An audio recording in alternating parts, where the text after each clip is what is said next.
We have only two shooting incidents in gas, the case of the engineer and the last one, the recent shooting incident natin kahapon.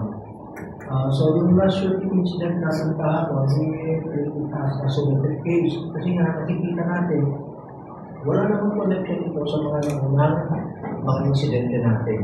So, as to the case of engineer, meron na tayong napilaan ng mga personalities tungkol sa kaso niya.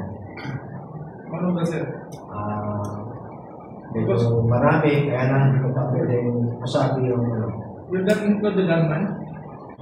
The mastermind? Or is there a mastermind? Hindi ko pa po masasabi yan. So ano po yung motibo, sir? Ito sa last shooting incident sa ating engineer sa yung biktima? Yung motive, yung last na nasabi siguro, yun pa rin. Crime of passion, sir. Parang gano'n. Sir, how about for November 30?